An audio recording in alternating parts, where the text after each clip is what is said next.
So good morning everyone. Let us start with this. Now today we'll take the topic of profit maximization goal of financial management. Now profit maximization basically deals with a things pros and cons also. Before starting, I would like you to please like and share and subscribe the video. And if you have any queries or comments, you can just tell me in the comment section. And one more thing, if you want to study from me, then I would like to take classes also if you want. Okay, so you can just write in the comment section for that if you want. Then I also teach management subjects. Okay, now this is the goals of financial management. There are two goals actually, profit maximization and wealth maximization. ठीक है, but profit maximisation जो है आज हम discuss करने वाले हैं कल एक goal, that is your profit maximization. ठीक है, so क्योंकि एक one time we can discuss only one goal. Now what is profit maximization? सबसे पहले हम समझते हैं कि प्रॉफिट होता क्या चीज है. ठीक है, अगर मैं बात करती हूँ कि प्रॉफिट क्या होता है, तो हमें सबको एक बात पता है कि प्रॉफिट जो होता है is always, I am sorry for this, just rub it. Profit basically क्या होता है? प्रॉफिट बेसिकली क्या होता है इस,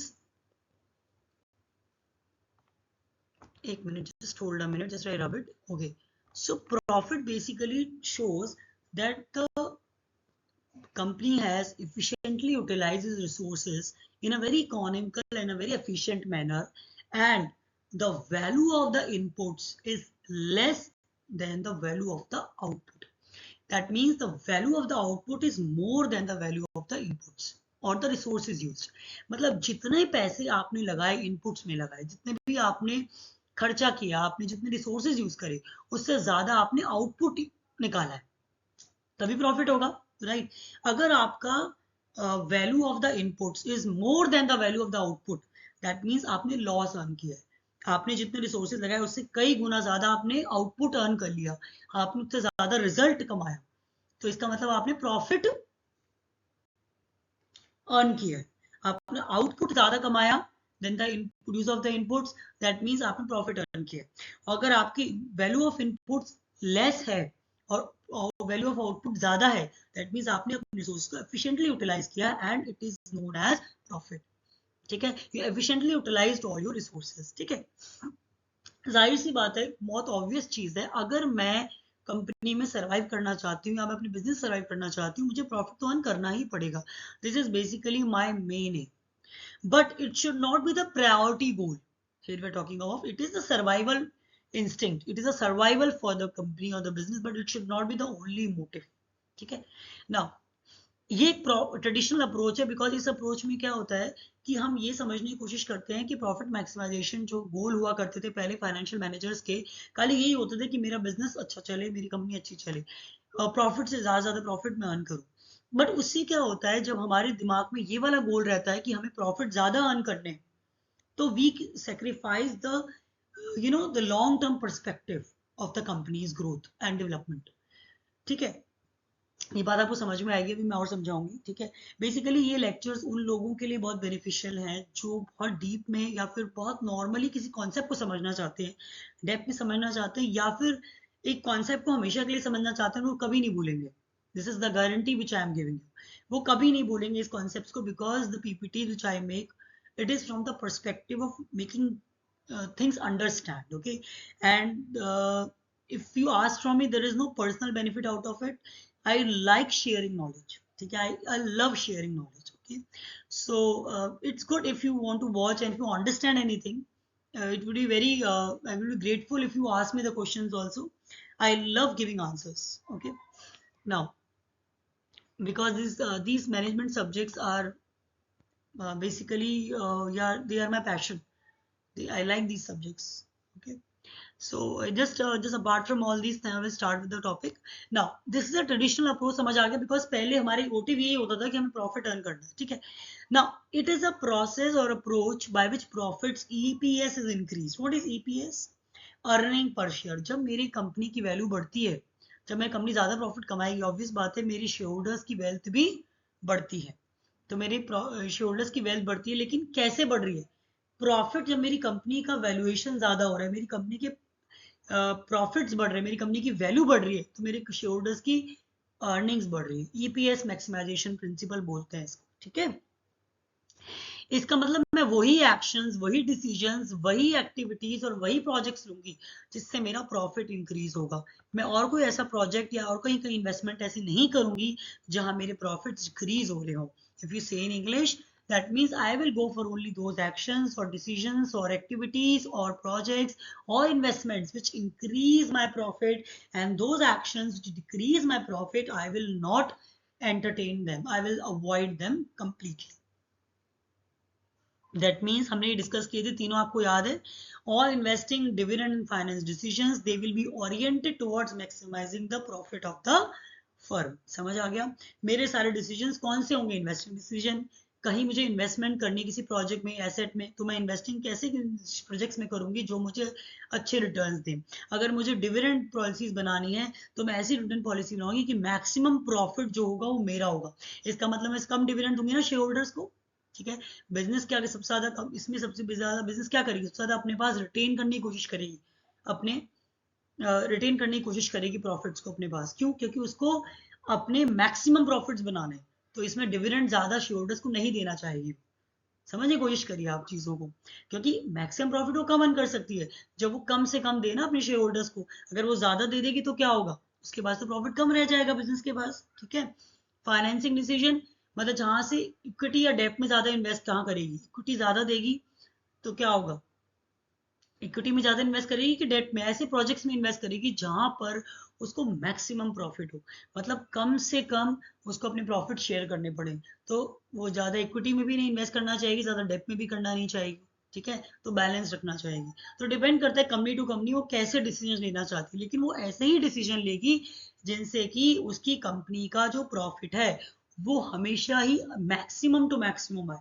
ऐसे प्रोपोर्शनेट्स में इन्वेस्टमेंट करेगी जिससे कि ऐसे कैपिटल स्ट्रक्चर बनाएगी जिससे कि मैक्सिमम प्रॉफिट मिले, मैक्सिमम रिटर्न्स हो। चाहे लॉन्ग टर्म पर्सपेक्टिव को इग्नोर कर देंगे वो लोग, लेकिन उनको सबसे मेन पर्पस क्या एम हो गया? हाईएस्ट पॉसिबल प्रॉफिट्स, ठीक है।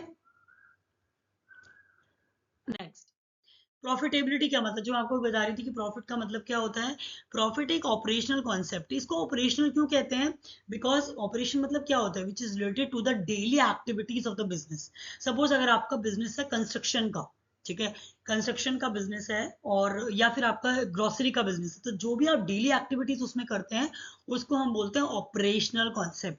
मतलब ऑपरेशनल हम वैसे बोलते हैं these are the daily operations of my business. तो इसलिए जब हम कहते हैं profits is an operational concept, इसका मतलब ये है कि जो बिजनेस से मेरा मुनाफा हुआ उसको हम बोलते हैं ऑपरेशनल कॉन्सेप्ट। मैं आपको एक चीज की गारंटी दे रही हूँ, अगर ये 20 मिनट के वीडियोस भी आपने समझ ली, हिंदी में भी समझ लिया, इंग्लिश में भी समझ लिए, तो can write easily in your exams without any hesitation, without any difficulty. You can easily understand the concepts very easily. These videos, these are made specifically by me without any kind of, you know, any kind of flaws or any kind of copying of the things or imitations. It is my own expertise, my own skill. Okay, so I would really love if you just take the interest in it and you share and subscribe to maximum people so they can take benefit out of these videos. If they really are looking for something to understand, or they are facing difficulties in learning the things, you can just ask me in the comment section also if you want.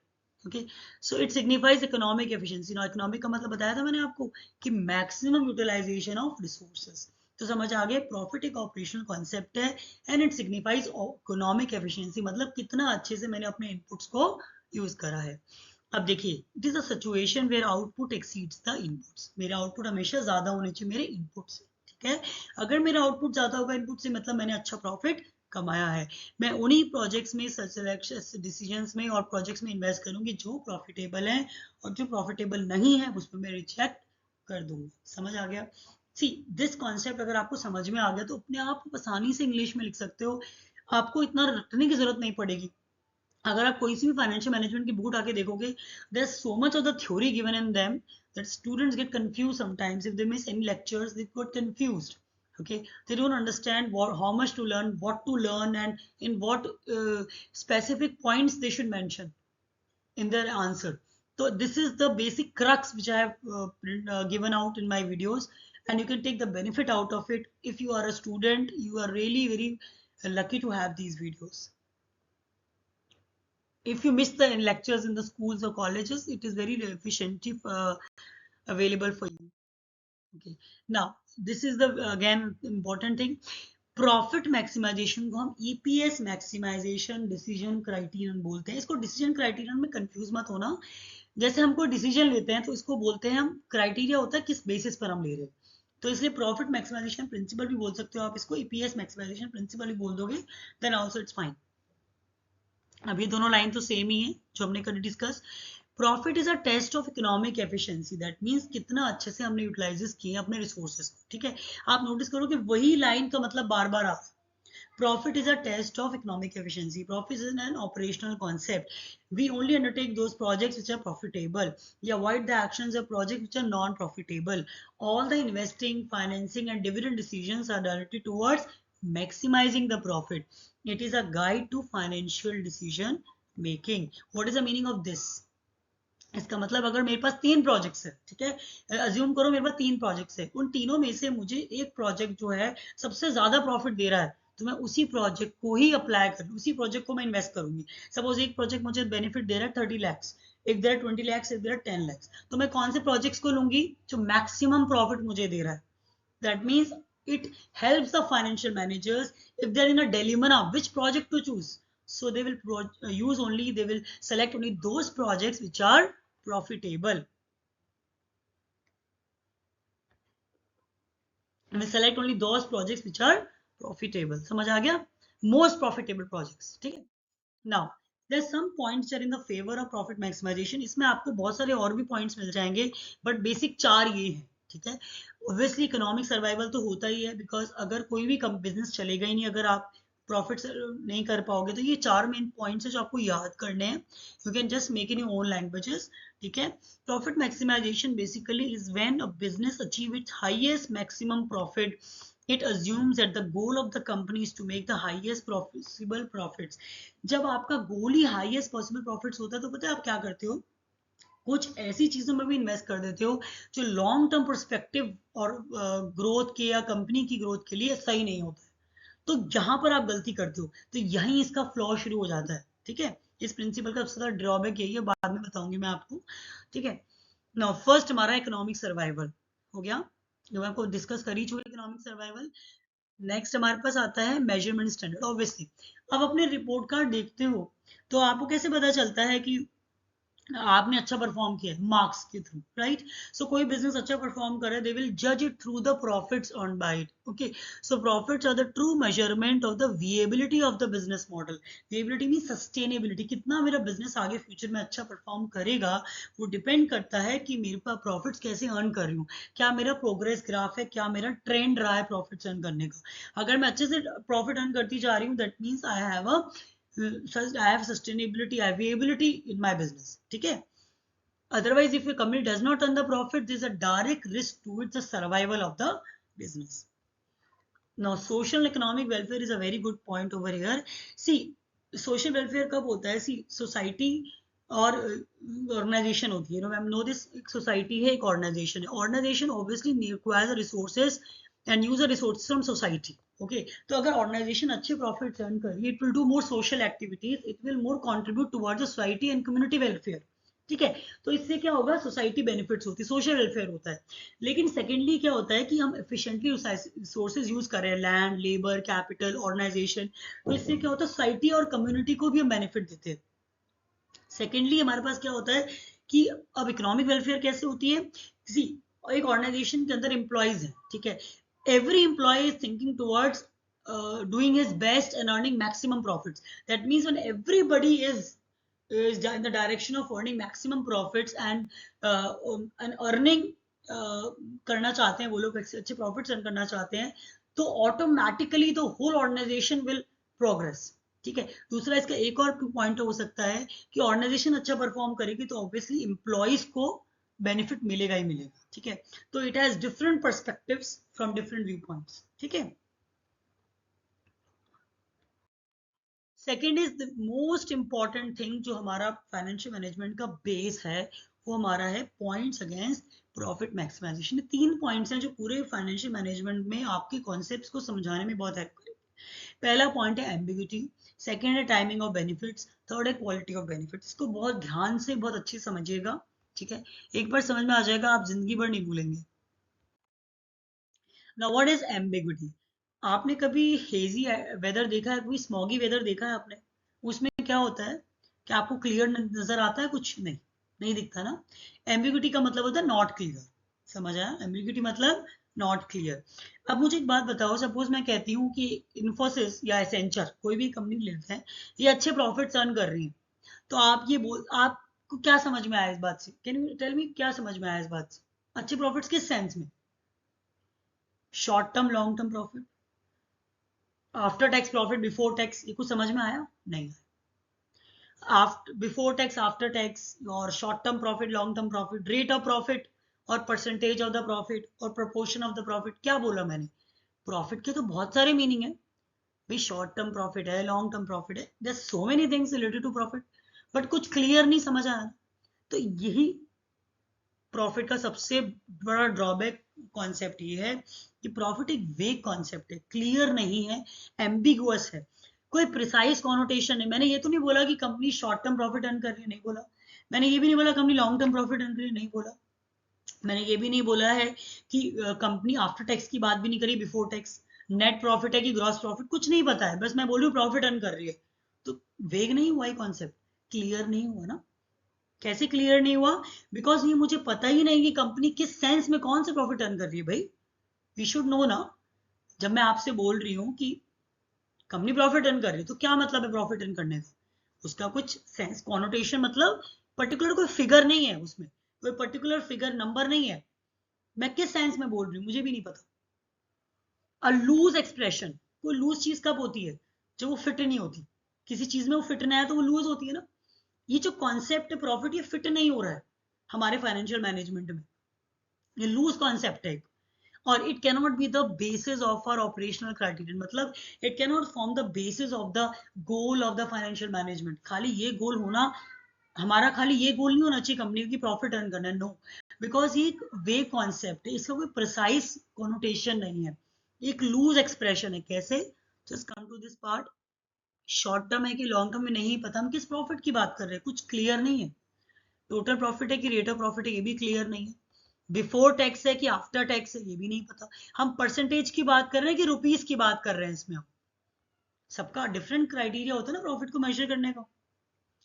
Return on total capital employed की बात कर रहे हैं कि total assets की बात कर रहे हैं, टोटल नेट एसेट्स की बात कर रहे हैं, नेटवर्थ कितनी है, हम किस सेंस में प्रॉफिट की बात कर रहे हैं? It is not at all clear to me. So इसलिए हम इसको, पहला कॉन्सेप्ट हमारा होता है एम्बिगुअस कॉन्सेप्ट, मतलब वेग कॉन्सेप्ट, मतलब नॉट क्लियर, मतलब इसकी कोई प्रिसाइज कॉनोटेशन नहीं। कॉनोटेशन मतलब कोई साइज फिगर नहीं है, कोई प्रिसाइज नंबर नहीं है, हम किस सेंस में बात कर रहे हैं, एक लूज एक्सप्रेशन है। ये सारे पॉइंट्स आपको आपके आंसर को बहुत अच्छा बना देंगे, because they are very very good points, ठीक है। Next, now timing of the benefit. अब ये सेकंड पॉइंट है हमारा, ये हमारा है सेकंड पॉइंट, ठीक है।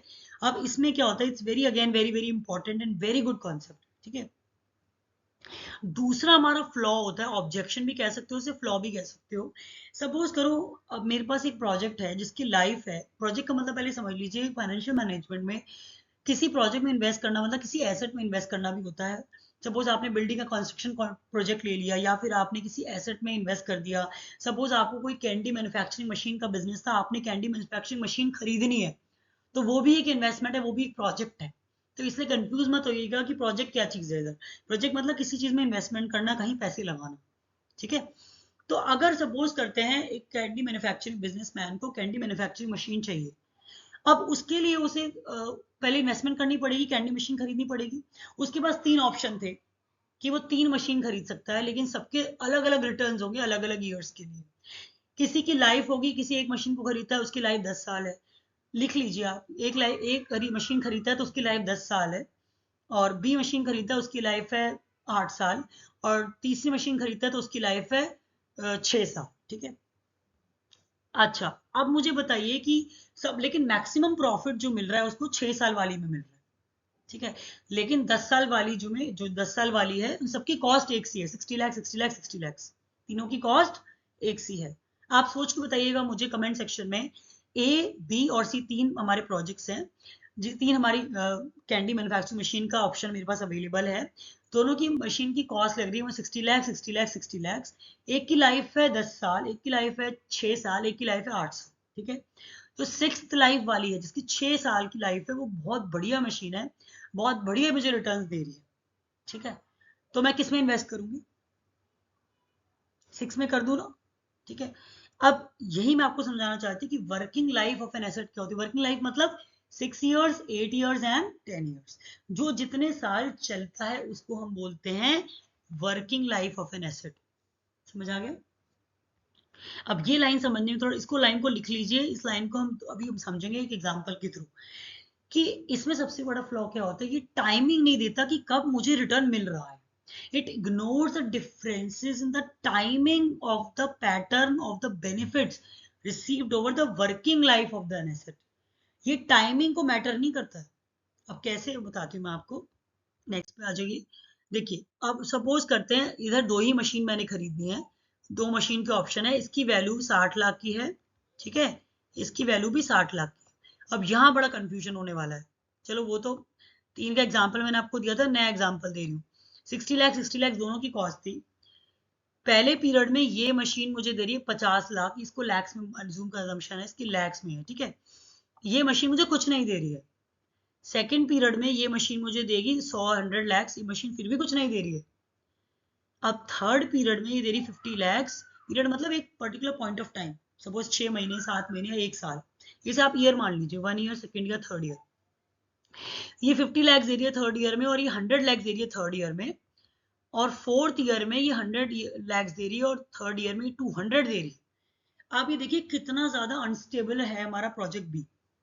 अब आप मुझे बताएंगे मैम इसमें तो दोनों ही प्रोजेक्ट्स मुझे बेनिफिट सेम दे रहे हैं, दोनों ही सेम प्रॉफिट दे रहे हैं, तो अगर हम इसमें 300 लैक्स ए में भी मिल रहा है, 300 लैक्स बी में भी मिल रहा है। It's is a very very interesting concept, अगर आप समझना चाहें तो इसको। अब मुझे आप बताइए कंफ्यूजन कितना बड़ा हो जाएगा कि when your both the projects are giving you the same benefit, then how will you come to know which project to invest in? Will not come to know. So इसलिए सेकेंड प्रिंसिपल क्या है, timing of the benefit receive. ये benefits जो आपको मिल रही है, returns है, ये जो मेरे रिटर्न 50, 100 और 50 और 100, जो मेरी जो चारों ये रिटर्न्स है, ये मेरे रिटर्न्स। ठीक है, which I am receiving over the life of the project. इसकी लाइफ कितनी है? 4 साल ही है। ठीक है, so it ignores the differences. कितना डिफरेंस है देखिए, यहाँ पर शुरू के ईयर्स में, अर्ली ईयर्स में मुझे कोई बेनिफिट नहीं मिल रहा है, 0 0 मिल रहा है। ठीक है, शुरू में मुझे कोई बेनिफिट नहीं मिल रहा है, बट बाद में मुझे मिल रहा है, लेकिन यहाँ पर मुझे कंसिस्टेंटली मिल रहा है। तो that means it ignores the timing of the benefit. Time ignore कर रहा है ये इग्नोर कर रहा है टाइम को। भाई फर्स्ट ईयर के टाइम में मुझे नहीं मिला, इस प्रोजेक्ट ने मुझे बेनिफिट नहीं दिया, सेकंड ईयर के टाइम में मुझे इसने बेनिफिट नहीं दिया, बट ये प्रोजेक्ट मुझे फर्स्ट ईयर बेनिफिट दिया, सेकंड ईयर में भी दिया, थर्ड ईयर में भी दिया, फोर्थ ईयर में भी दिया। तो मैं देख, अगर मैं प्रॉफिट मैक्सिमाइजेशन प्रिंसिपल के अकॉर्डिंग चलूं, तो मैं तो दोनों में से किसी में भी इन्वेस्ट कर सकती हूँ अपने पैसे को। ठीक है ना, क्योंकि वो तो दोनों में प्रॉफिट मुझे हाईएस्ट मिल रहा है, सेम मिल रहा है। बट इसलिए प्रॉफिट मैक्सिमाइजेशन प्रिंसिपल खराब होता है, टेक्निकल फ्लॉ है इसके अंदर, because it ignores the timing of the benefits which are received over the working life of an asset. एक एसेट की जो लाइफ है 4 साल की लाइफ में, मुझे 2 साल तो बेनिफिट मिला ही नहीं, तो टाइमिंग को इग्नोर कर दिया ना इसने। अब आप कहोगे मैम टाइमिंग की क्या जरूरत है, टाइमिंग इग्नोर कर दिया तो क्या फर्क पड़ गया, बाद में तो मिल ही रहे हैं। डिफरेंस क्यों है? सपोज आज आपके पास 1000 रुपए है। ठीक है, आप बैंक जाओगे, आप इन्वेस्ट कर दोगे, आपका पैसा बढ़ गया, उसे एक साल में आपने 1000 रुपए इन्वेस्ट कर दिए, तो आपके अगले साल वो 1100 रुपए हो गए, फिर अगले साल वो और बढ़ गए, तीसरे साल वो और बढ़ गए। इसका मतलब टाइमिंग मैटर करता है नहीं करता है? इसको कहते हैं टाइम वैल्यू ऑफ मनी, वो पढ़ेंगे हम बाद में। तो ये बात समझ में आई कि जो money which I am having today is much far better than received in future, because future is always uncertain. ठीक है, तो इसलिए टाइमिंग मैटर करता है। So it ignores basically the time value of money, TVM. समझ आ गया? ये टाइमिंग को इग्नोर कर रहा है. See it initial years it is providing you the higher returns. The project A is providing you higher returns, but project B is providing returns higher in the later years. ठीक है. सो देख, अगर हम profit maximisation principal के हिसाब से चले तो हम किसी में भी इन्वेस्ट कर सकते हैं, बट हमें किस में करना चाहिए? ए में, बिकॉज वो आपको कंसिस्टेंटली टाइमली मनी दे रहा है. ठीक है, समझ आ गया? Very important concept. Now last, quality of benefits, मतलब the degree of certainty that I will receive the returns. The degree कितनी सर्टेन है कि मुझे बेनिफिट्स मिलेंगे ही मिलेंगे. इसका मतलब क्या होता है? कितना सर्टेन है कि मुझे रिटर्न मिले ही मिले. जितना जल्दी मिल जाएंगे उतना सर्टेनिटी है. ठीक है. दूसरी चीज इसको बोलते हैं कि कितना, देखो कुछ इन्वेस्टर्स जो होते हैं वो रिस्क लेना नहीं चाहते. तो मोस्टली इन्वेस्टर्स जो होते हैं वो रिस्क लेना ही नहीं चाहते, बिकॉज हर कोई चाहता है उसको पैसे जल्दी से जल्दी मिल जाए. ठीक है. तो बेसिकली इसमें क्या होता है, अगर मुझे कहीं भी लगेगा कि कोई रिस्की प्रोजेक्ट है तो मैं उसको अवॉइड करना चाहूंगी. I will avoid the risky projects. I will avoid the uncertain and fluctuating returns projects. जो प्रोजेक्ट्स मुझे रिस्की रिटर्न दे रहे हैं या अनसर्टेन रिटर्न दे रहे हैं या फ्लक्चुएटिंग रिटर्न दे रहे हैं, ऊपर नीचे रिटर्न्स हो जाते हैं कई बार, मतलब कि कुछ दे रहे हैं कुछ नहीं, कोई नहीं दे रहे हैं, कभी दे रहे हैं कभी नहीं दे रहे हैं. ठीक है, ऐसा नहीं होना चाहिए. there should be stability in the returns. There should be a degree of certainty that the returns will be available to the investor. तभी मुझे अच्छा लगेगा, तभी मैं इन्वेस्ट करूंगी. तो इसका एग्जांपल देखते हैं, तब समझ में आएगा. मेरे पास दो प्रोजेक्ट्स थे, ए और बी. ठीक है, इसमें से मुझे चूज करना था. तो अब पहले सेशन रिसेप्शन का पीरियड आया तो इसने मुझे 9 लाख दिए, इसने मुझे 0 दिया. नॉर्मल पीरियड में भी ये प्रोजेक्ट ए मुझे 12 दे रहा है, 12 लाख, और ये दे रहा है 10 लाख. बूम का पीरियड, मतलब बहुत ही अच्छा पीरियड आया, इकोनॉमी बहुत अच्छे से ग्रो कर रही थी, तब मुझे मिल रहे थे 14 लाख और इसने मुझे दिए 20 लाख. और पीरियड 4 में इसने मुझे दिए 15 लाख, इसने मुझे दिए 30 लाख. ठीक है, अगर आप टोटल करोगे तो दोनों का बेनिफिट 60 लाख आ रहा है. अगेन आप कंफ्यूज हो गए, मैम किस में इन्वेस्ट करें? बिकॉज अगेन ये तीसरा फ्लॉ है इसका, कि अब आप मुझे अगर टोटल मुझे बताओगे तो आपको किस में मन कर रहा है इन्वेस्ट करने का? ए में. क्यों?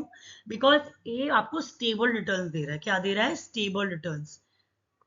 ऐसा नहीं है कि मतलब स्टेबल रिटर्न्स दे रहा है, मतलब कि स्टेबिलिटी है. इस प्रोजेक्ट में इन्वेस्ट करूंगी अगर मैं, तो मुझे स्टेबल रिटर्न्स मिलेंगे.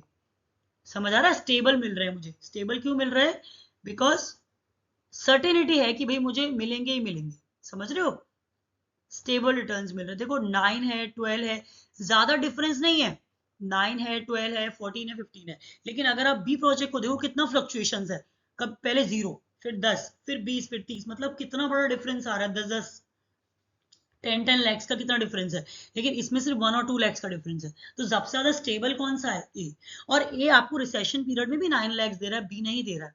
तो that means there are so many variations in the project. तो जितना ज्यादा वेरिएशंस होंगे, जितना ज्यादा फ्लक्चुएटिंग होगा प्रोजेक्ट, जितना ज्यादा कोई भी प्रोजेक्ट अनसर्टेन होगा, मैं उसको रिस्की होगा, उसमें मैं इन्वेस्ट करना नहीं चाहूंगी. तो इसलिए भी हम बोलते हैं थर्ड इसका फ्लो है क्वालिटी ऑफ बेनिफिट. ये जो प्रिंसिपल है हमारा प्रॉफिट मैक्सिमाइजेशन, इग्नोर करता है the stability in the returns. ये इग्नोर करता है हमारी स्टेबिलिटी इन द रिटर्न्स. ये इग्नोर करता है the quality of the benefit, the degree of certainty with which I will receive the benefits, the degree of certainty with which an investor will receive the benefits. So that is why हम इसको क्या बोलते हैं कि ये एक flaw है. Quality of benefit का मतलब क्या है? Certainty of benefits. ठीक है, ये लिख लीजिए आप, सर्टेनिटी ऑफ बेनिफिट्स. ठीक है, रिस्की नहीं होना चाहिए प्रोजेक्ट. ठीक है, तो प्रॉफिट मैक्सिमाइजेशन अब अनसुटेबल है या नहीं है? तो कई बार क्वेश्चन पेपर में आता है profit maximization is the appropriate goal of financial management. So we write no, profit maximization cannot be the appropriate goal for financial management, because it is vague, ambiguous, and ignores the risk, ignores the time value of money, ignores the quality of benefits, everything about the technical flaws, and also the positives also and negatives, everything you will write. ये question बहुत important है कि profit maximization और wealth maximization which is better. तो इसमें आपको सब कुछ बताना होता है. ठीक है, वेल्थ मैक्सिमाइजेशन नेक्स्ट टाइम करेंगे. तो मतलब मेरा आइडियल गोल क्या होना चाहिए फिर फाइनेंशियल मैनेजमेंट का? It should be precise and exact होना चाहिए. अगर मैं प्रॉफिट बोल रही हूँ तो प्रॉफिट तो वेग है मेरा कॉन्सेप्ट, तो इसका मतलब ये तो मेरा नहीं होना चाहिए, गोल नहीं होना चाहिए. based on bigger the better principle, it should consider both the quality and quantity of benefits. लेकिन यहाँ तो प्रॉफिट मैक्सिमाइजेशन मेरी क्वालिटी और बेनिफिट्स को इग्नोर कर रहा है, ignore the time value of money. But मुझे कैसा डिसीजन क्राइटेरियन चाहिए, मुझे कैसा गोल होना चाहिए मेरी फाइनेंशियल मैनेजमेंट का, जो टीवीएम को, टाइम वैल्यू ऑफ मनी को कंसिडर करता हो, जो कि time value of money consider करता हो, क्वालिटी ऑफ बेनिफिट प्रोवाइड करता हो, काफी क्लियर हो, प्रिसाइज हो, एग्जैक्ट हो। ऐसा मेरा गोल होना चाहिए। वो है मेरे पास ऐसा goal? Yes, I have one goal, it's name is wealth maximization. Okay, so हम नेक्स्ट टाइम करेंगे उसको। थैंक